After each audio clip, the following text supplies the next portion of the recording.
கர்த்தருடைய பரிசுத்தமுள்ள நாமத்திற்கு ஸ்தோத்திரம். இந்த புதிய மாதத்தின் முதலாம் நாள். இந்த மாதம் முழுவதிலும் கர்த்தர் உங்களை ஆசீர்வதித்து உங்களுடைய சகல காரியங்களிலும் உங்களை மேன்மைப்படுத்துவாராக. குறைவுகளை கர்த்தர் இந்த மாதத்தில் நிறைவாக்குவார். இன்றைய நாளின் கர்த்தருடைய வார்த்தையாக மத்தேயு எழுதின சுவிசேஷம் 15ஆம் அதிகாரம் 36வது வசனம். அந்த 7 அப்பங்களையும் அந்த மீன்களையும் எடுத்து ஸ்தோத்திரம் பண்ணி பிட்டு தம்முடைய சீஷர்களிடத்தில் கொடுத்தார். சீஷர்கள் ஜனங்களுக்கு பரிமாறினார்கள். அந்த நாளிலே நாம் வேதத்திலே வாசிக்கும் பொழுது 34ஆம் வசனம் சொல்லுகிறது, இயேசு அவரிடத்தில் கேட்கும் பொழுது எத்தனை அப்பங்கள் உண்டு என்று கேட்கிறார். அவர்கள் சொல்லுகிறார்கள், 7 அப்பங்களும் சிறு மீன்களும் உண்டு. இவற்றை இயேசுவினிடத்திலே கொண்டு வருகிறார்கள்.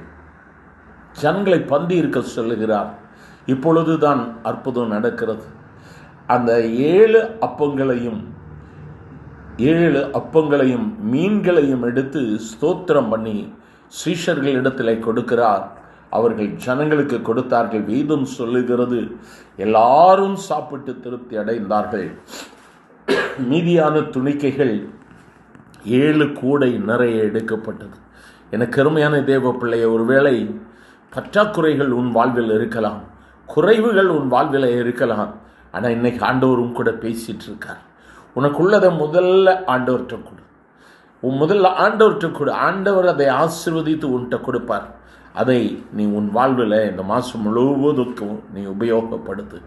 அன்று அந்த 7 அப்பங்களையும் சிறிய மீன்களையும் தேவனிடத்தில் கொடுத்த பொழுது எல்லாருக்கும் அவர் கொடுக்கிறார். வேதம் சொல்லுகிறது, எல்லாரும் சாப்பிட்டு திருப்தி அடைந்தார்கள். மீதியான துணிக்கைகள் 7 கூட நிறைய எடுக்கப்பட்டது. ஒருவேளை ஒன்றை ரொம்ப குறைவாக இருக்கா, ஆண்டவருக்கு கொடு. ஆண்டவருக்கு கொடு, மனுஷனுக்கு அல்ல. ரொம்ப எச்சரிக்கையாக இருங்க. ஆண்டவருக்கு கொடுங்க. ஆண்டவருக்கு கொடுக்கும் பொழுது கர்த்தர் உங்களுக்கு திருப்ப கொடுப்பார். நீ கர்த்தருக்கு கொடுப்பாய், ஆனால் அவர் நிச்சயமாக உங்களுக்கு திருப்ப கொடுப்பார். மனுஷன் வாங்கிட்டு போயிடுவான், ஆனால் கர்த்தர் அப்படிப்பட்டவர் அல்ல. எல்லாரும் சாப்பிட்டு திருப்தி அடைந்தாங்க. இந்த மாதம் உனக்கு திருப்தியை கர்த்தர் கட்டளையிடுவார். உன்னில் இருக்கிறதை நீ கர்த்தருக்கு கொடு. வேதம் சொல்லுகிறது, அந்த நாளில் எல்லாரும் திருப்தி அடைந்தார்கள். மட்டுமல்ல, அவர்கள் மீதியான துணிக்கைகளை 7 கூடைய நிறைய எடுத்தார்கள். இந்த மாதத்தில் உன் பற்றாக்குறைகளை கர்த்தர் நீக்கி போட்டு மீதியானவைகளை கொடுப்பார். அவரை நோக்கி பார்க்கலாமா? எங்கள் அன்பின் ஆண்டவரே, ஆசீர்வதிக்கப்பட்ட இந்த காலை வேளைக்காக நன்றி. என்னிடத்துல ஒன்றும் இல்லை ஆண்டவரே என்று சொன்ன அந்த ஏழை விதவையை போல, ஒருவேளை என்கிட்ட ஒன்றுமே இல்லைன்னு சொல்லி ஒருவேளை சொல்லலாம். ஆனால் ஜெபத்தில் காத்திருந்து ஆண்டவருக்கு கொடுக்க கற்றுக்கொள்ள உதவி செய்யுங்கப்பா. மனுஷனுக்கு அல்ல, என் தேவனுக்கு கொடுக்க வேண்டும்.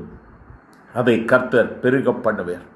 அன்று அந்த 7 அப்பங்களும் ஆண்டவரே ஒரு சில மீன்களையும் எடுத்து நீர் ஸ்தோத்திரம் பண்ணி கொடுத்த பொழுது அத்தனை பேர் சாப்பிட்டு திருப்தி அடைந்தாங்க. அதே வண்ணமாய் கேட்கிற உங்களுடைய பிள்ளைகள் ஒவ்வொருவருக்கும் இந்த மாதம் திருப்தியின் மாதமாய் இருக்கட்டும் என்று சொல்லி ஆசீர்வதித்து ஜெபிக்கிறேன். மேன்மைப்படுத்தும்.